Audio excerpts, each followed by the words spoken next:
Hello दोस्तों, कैसे हो। कुलदीप राजस्थान चैनल पर आज JVVNL सीरीज की दूसरी क्लास है जिसका क्वेश्चन नंबर 21। इससे पहले हमने 20 क्वेश्चन करवा दिए।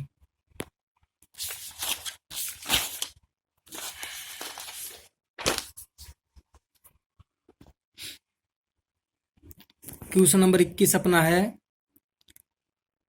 फुल वेव ब्रिज रेक्टिफायर में कितने डायोड होते हैं। बताओ दोस्तों, इसका आंसर क्या होगा। इसका आंसर होगा 4। फुल वेव ब्रिज रेक्टिफायर में 4 डायोड होते हैं। देखो, मैं आपको फुल वेव ब्रिज रेक्टिफायर की डिटेल दिखाता हूँ।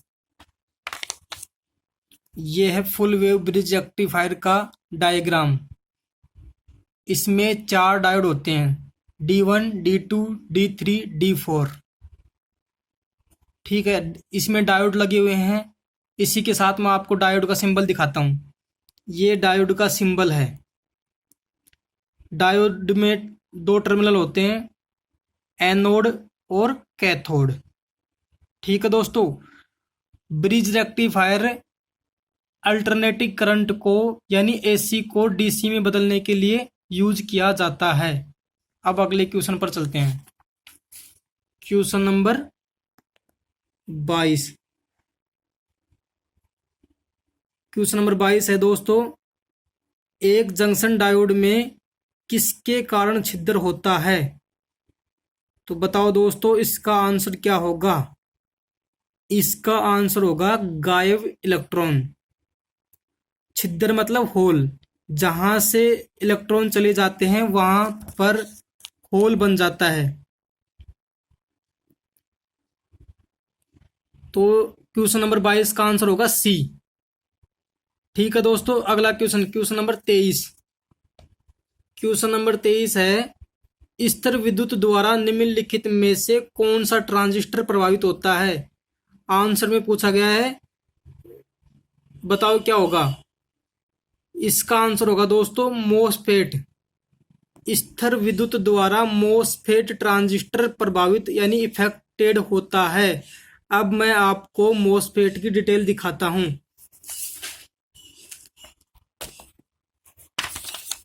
देखो दोस्तों, ये है मोसफेट। मोसफेट का पूरा नाम होता है metal oxide semiconductor field effect transistor. यह 2 प्रकार का होता है, एनहेंसमेंट टाइप मोसफेट और डिप्लेक्शन टाइप मोसफेट।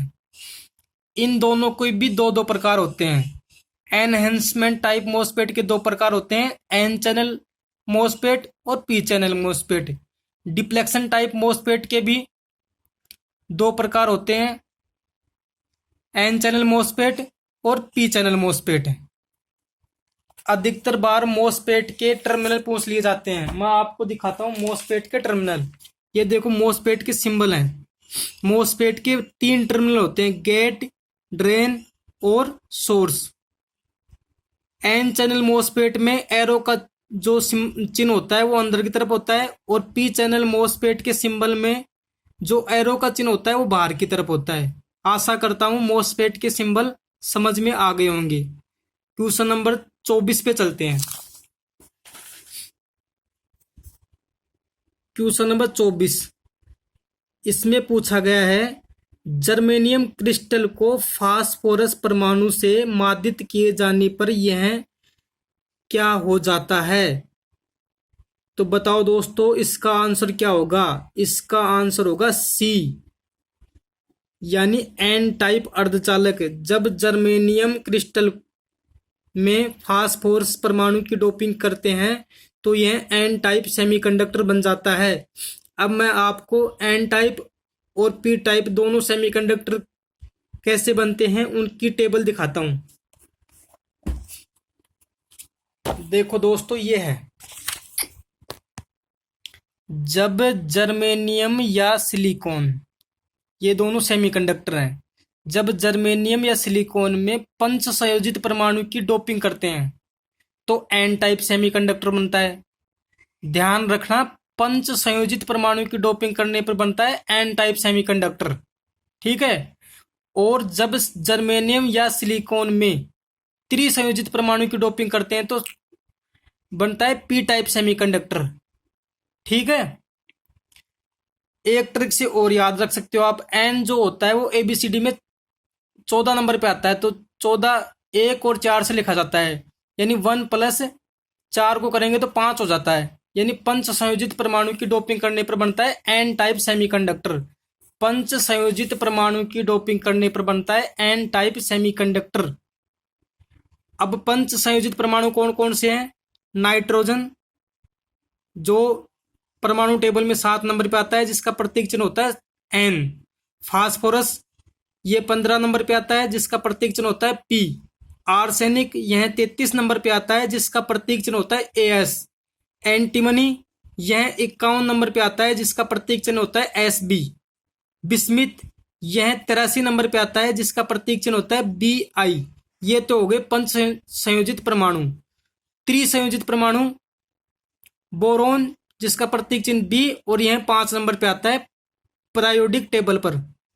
एल्यूमिनियम जिसका प्रतीक चिन्ह होता है एल, यह 13 नंबर पे आता है। गैलियम जिसका प्रतीक चिन्ह होता है जी ए, यह 31 नंबर पे आता है। इंडियम जिसका प्रतीक चिन्ह होता है आई एन, यह 49 नंबर पे आता है। और थेलियम जिसका प्रतीक चिन्ह होता है टी एल, यह 81 नंबर पे आता है। पंच संयोजित परमाणु के नाम याद करने की ट्रिक है बाप, B double A P. B का मतलब बिस्मिथ, बी का मतलब बिस्मिथ, ए का मतलब एंटीमनी, फिर दूसरे ए का मतलब आर्सेनिक और पी का मतलब फास्फोरस। त्रिसंयोजित परमाणु की को याद करने की ट्रिक है बोरोन, यानी बैंगन आलू गाजर इन थैला। बैंगन आलू गाजर इन थैला। बैंगन का मतलब बी का मतलब बोरोन, आलू ए का मतलब एल्यूमिनियम, गाजर जी का मतलब गैलियम, इन का मतलब इंडियम और थैला थेलियम का मतलब टीएच का मतलब थेलियम। ठीक है दोस्तों, अब क्वेश्चन नंबर 25 पर चलते हैं।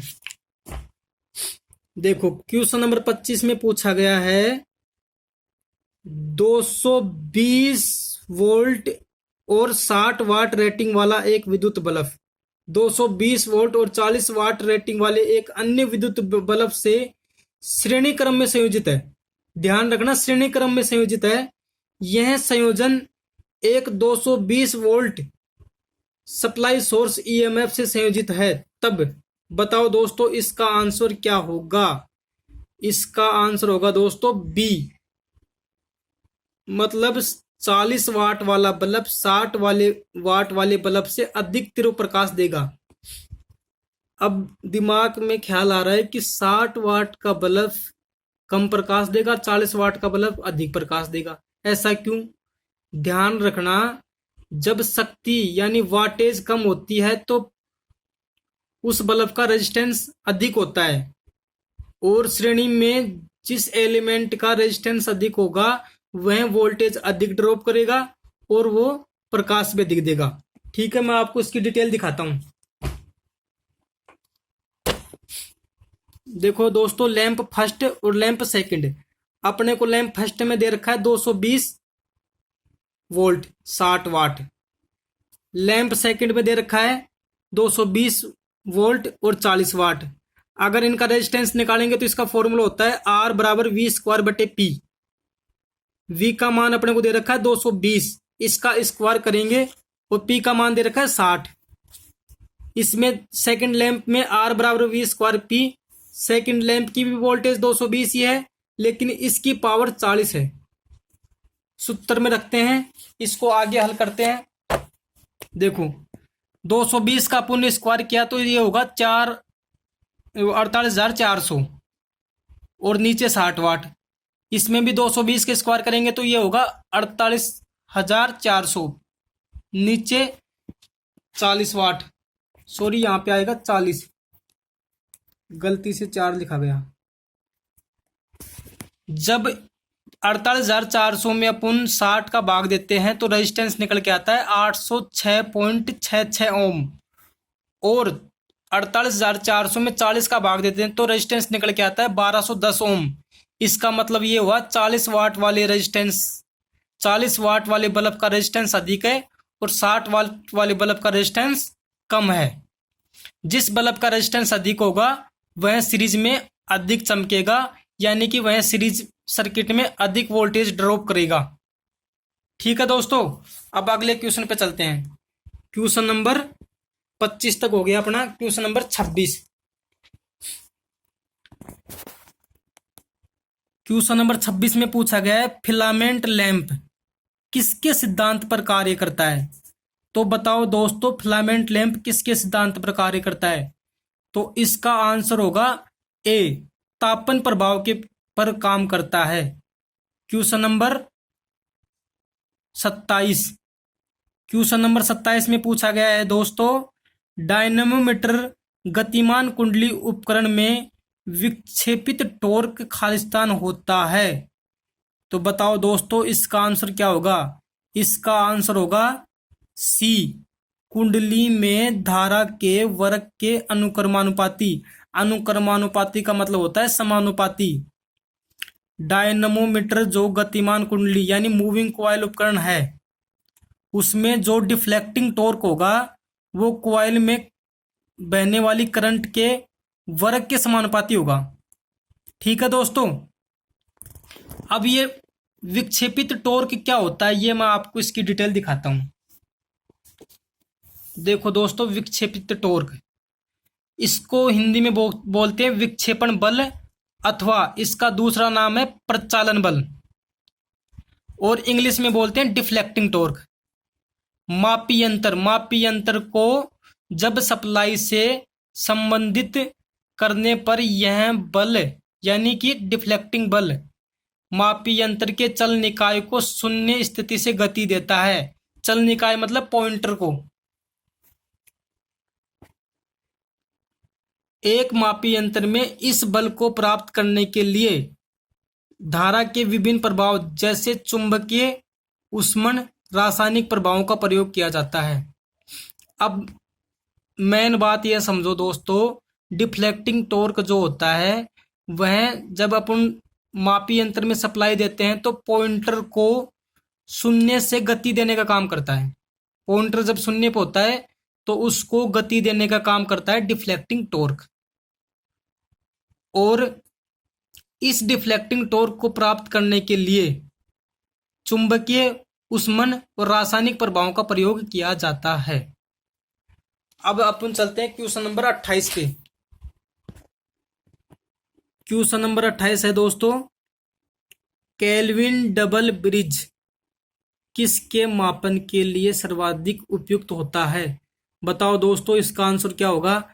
इसका आंसर होगा सी, कम प्रतिरोध के मापन के लिए। केल्विन डबल ब्रिज कम प्रतिरोध के मापन के लिए उपयोग किया जाता है। Question number 29 clip on type meter किसे भी कहलाता है। मतलब इन जो मीटर हैं इनमें से क्लिप ऑन टाइप मीटर किसे कहते हैं। तो इसका आंसर होगा दोस्तों D, Tong tester. Tong tester का ही अन्य नाम है क्लिप ऑन टाइप मीटर। अब मैं आपको टोंग टेस्टर दिखाता हूं। देखो दोस्तों, यह है टोंग टेस्टर और यह है वायर, इसमें से बह रही है करंट। वायर को बिना तोड़े यह वायर के अंदर से करंट को नाप देता है। ये इसका जा है, ये ओपन होता है। ठीक है दोस्तों, यहां पे करंट की रीडिंग आती है। और ये देखो, इसकी थोड़ी डिटेल लिखी है मैंने। परिपथ के अंतरायन मतलब इंटररेप्शन, यानी कि बिना तोड़े, परिपथ को बिना तोड़े एसी में धारा मापने के लिए टोंग टेस्टर अथवा क्लैंप ऑन एमीटर का यूज करते हैं।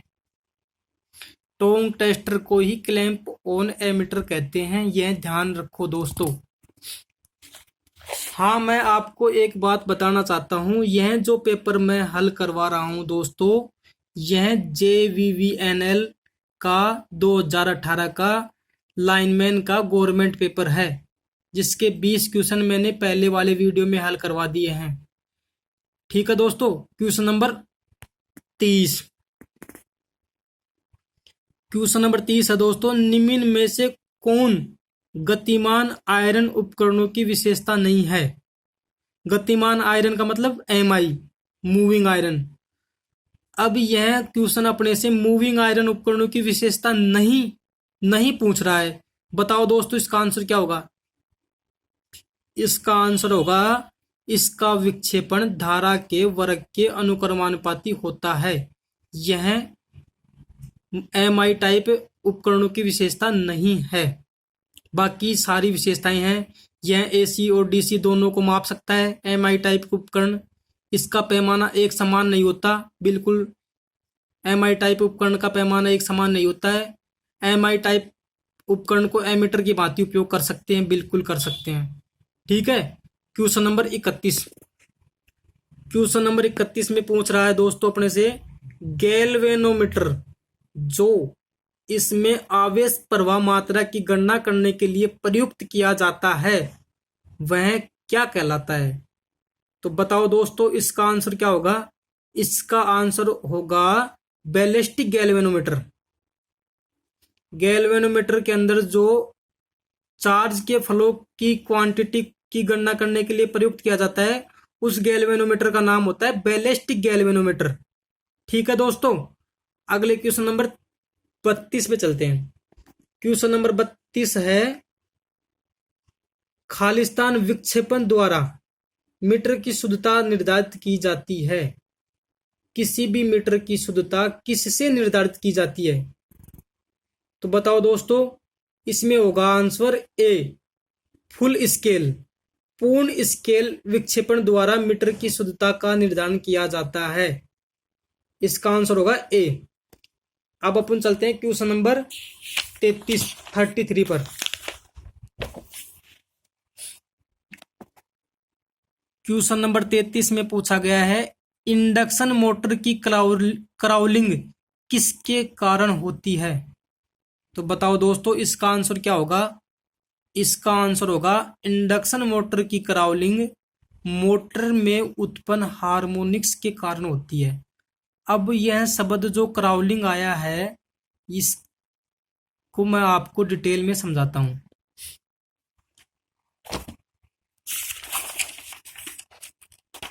देखो क्राउलिंग क्या होती है। क्राउलिंग, इसके कारण मोटर का रोटर घूमता तो है लेकिन साधारण स्पीड से नहीं घूमता। यदि रोटर की स्पीड साधारण स्पीड की 1/7 हो जाए तो इसे ही क्राउलिंग कहते हैं। ध्यान रखना, यदि रोटर की स्पीड साधारण स्पीड की 1/7 हो जाए तो इसे ही क्राउलिंग कहते हैं। ठीक है दोस्तों, मान लो रोटर की स्पीड है 700, सामान्य स्पीड कितनी है 700। अब उसकी स्पीड हो जाए 70 आरपीएम, तो यह क्या कहलाएगी क्राउलिंग।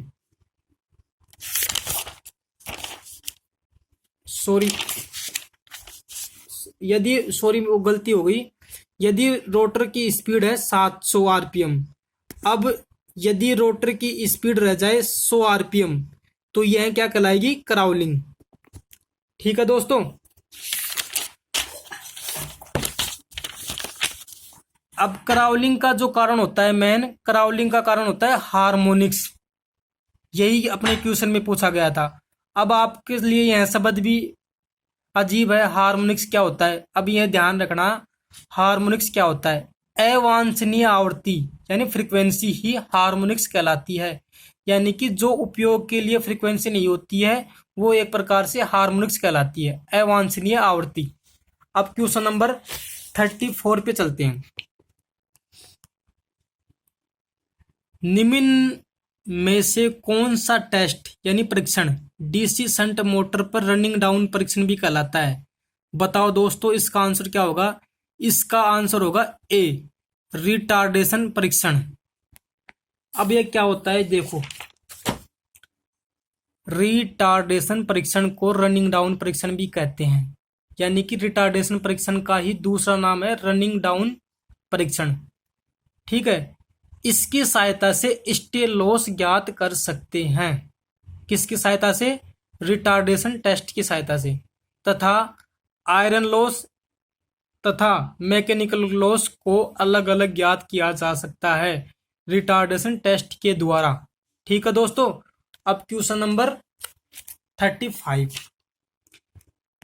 क्वेश्चन नंबर 35 में अपने से पूछा गया है दोस्तों, ब्लॉक्ड रोटर परीक्षणों में स्लिप किसके बराबर होती है? यानी कि ब्लॉक रोटर टेस्ट में स्लिप का मान कितना होता है? बताओ दोस्तों, इसमें क्या होगा आंसर? इसमें आंसर होगा डी 1। ब्लॉक रोटर टेस्ट, इसको शॉर्टकट में बोलते हैं BRT। इसमें स्लिप का मान होता है 1। अब मैं आपको ब्लॉक रोटर टेस्ट की पूरी डिटेल दिखाता हूं। यह है दोस्तों block rotor test. Block rotor test, block rotor test में रोटर की स्पीड 0 होती है और रोटर की स्पीड को NR से दर्शाते हैं, NR बराबर 0। इस टेस्ट में रोटर को बेल्ट से बांध देते हैं, इसलिए स्पीड 0 होती है। ब्लॉक रोटर टेस्ट BRT में रोटर नहीं घूमता, इसलिए घर्षण लॉस यानी कि फ्रैक्शन लॉस तथा विंड लॉस, इन दोनों लॉस को बोलते हैं मैकेनिकल लॉस, नहीं होते। यानी कि क्वेश्चन यह बन सकता है कि कौन से रोटर टेस्ट में मैकेनिकल लॉस नहीं होते? तो ब्लॉक रोटर टेस्ट में मैकेनिकल लॉस नहीं होते। अगली डिटेल है, ब्लॉक रोटर टेस्ट में स्लिप का मान 1 होता है, क्योंकि स्पीड का मान रोटर के बंधे होने के कारण स्पीड 0 होती है और रोटर की स्पीड 0 होने पर स्लिप का मान 1 होता है। हमेशा ध्यान रखना, रोटर की स्पीड अगर 0 होगी तो स्लिप का मान 1 होगा। ठीक है दोस्तों, आगे लिखा हुआ है, ब्लॉक रोटर टेस्ट से कॉपर लॉस भी ज्ञात कर सकते हैं। ब्लॉक रोटर टेस्ट से कॉपर लॉस भी ज्ञात कर सकते हैं। ब्लॉक रोटर टेस्ट ट्रांसफार्मर के शॉर्ट सर्किट टेस्ट के समान है, क्योंकि दोनों से ही कॉपर लॉस ज्ञात किया जाता है। क्वेश्चन में यह भी आ सकता है कि ब्लॉक रोटर टेस्ट कौन से टेस्ट के समान है? तो यह टेस्ट ट्रांसफार्मर के शॉर्ट सर्किट टेस्ट के समान है। ठीक है दोस्तों, अब अगले क्वेश्चन पे चलते हैं। Question number 36। क्वेश्चन नंबर 36, निम्न में से कौन स्टार डेल्टा स्टार्टर का भाग नहीं है? क्वेश्चन में पूछा गया है स्टार डेल्टा स्टार्टर का भाग नहीं है। बताओ दोस्तों, इसका आंसर क्या होगा? तो इसका आंसर JVVNL ने मान रखा है E, इन सब। लेकिन contactors, timer, interlock switch, thermal overload relay, ये सब स्टार डेल्टा स्टार्टर के भाग हैं। यहां पे ई के जगह आना चाहिए था, इनमें से कोई नहीं। ठीक है दोस्तों, क्वेश्चन नंबर 37। क्वेश्चन नंबर 37 अपने से पूछा गया है, डीसी मोटर द्वारा उत्पन्न यांत्रिक शक्ति अधिकतम होती है जब, यानी कि डीसी मोटर में उत्पन्न यांत्रिक शक्ति अधिकतम कब होती है? बताओ दोस्तों, इसका आंसर क्या होगा? इसका आंसर होगा ए, बैक ईएमएफ प्रयुक्त वोल्टता के बराबर होता है। जब डीसी मोटर में जो सप्लाई वोल्टेज और बैक ईएमएफ का मान बराबर होगा, तब डीसी मोटर में उत्पन्न यांत्रिक शक्ति अधिकतम होगी। ठीक है दोस्तों, क्वेश्चन नंबर 38। क्वेश्चन नंबर 38 में पूछा गया है, इंडक्शन मोटर की प्लगिंग को कार्यरत किया जाता है जबकि, अब बताओ दोस्तों, इसका आंसर क्या होगा? इसका आंसर होगा ए, किसी भी दो स्टेटर फेज के सप्लाई टर्मिनलों का आदान प्रदान किया जाता है। अब यह जो शब्द आ रहा है प्लगिंग, इसको मैं आपको समझाता हूं। देखो, प्लगिंग जो होती है दोस्तों, वह मोटर में एक ब्रेकिंग प्रणाली होती है, ब्रेकिंग सिस्टम। ठीक है, प्लगिंग ब्रेकिंग का ही दूसरा नाम होता है रिवर्स करंट ब्रेकिंग। ध्यान रखना, प्लगिंग ब्रेकिंग का ही दूसरा नाम होता है reverse current braking. Plugging braking में ब्रेकिंग टॉर्क हाई होता है। प्लगिंग ब्रेकिंग में ब्रेकिंग टॉर्क हाई होता है। प्लगिंग ब्रेकिंग का use rolling mill, elevator and printing press आदि में किया जाता है। मैंने यहाँ पे एक शब्द लिखा है रीप, REPP। यह प्लगिंग ब्रेकिंग कहाँ पे यूज होती है उसका ट्रिक है। आर का मतलब रोलिंग मिल, ई का मतलब एलिवेटर और पी का मतलब प्रिंटिंग प्रेस। ठीक है। प्लगिंग ब्रेकिंग में स्लिप का मान हमेशा एक से अधिक होता है। यह मोस्ट बात है, ध्यान रखना। प्लगिंग ब्रेकिंग में स्लिप का मान हमेशा एक से अधिक होता है। ठीक है दोस्तों, अब चलते हैं क्वेश्चन नंबर 39 पे। क्वेश्चन नंबर 39 में लिखा हुआ है दोस्तों, 3 फेज इंडक्शन मोटर में उत्पादित टॉर्क खालिस्तान है, यानी कैसा है। तो 3 फेज इंडक्शन मोटर में उत्पादित टॉर्क कैसा है, बताओ दोस्तों। इसका आंसर क्या होगा? इसका आंसर होगा स्टैंड स्टील पर रोटर में प्रेरित ईएमएफ के वर्ग के सीधे अनुपात में, यानी इसका आंसर होगा ए। स्टैंड स्टील का मतलब होता है रुका होना, यानी कि रुके हुए रोटर में इंड्यूज ईएमएफ के वर्ग के सीधे अनुपात में होता है। ठीक है दोस्तों, अब चलते हैं क्वेश्चन नंबर 40।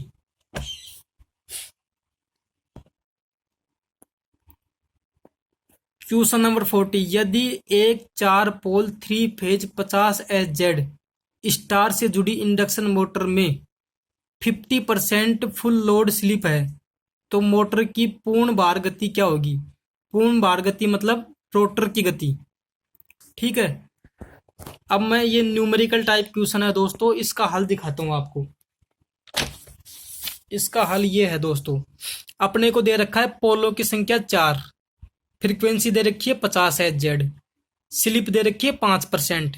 अपने को ज्ञात करना है पूर्ण भार गति या रोटर की गति।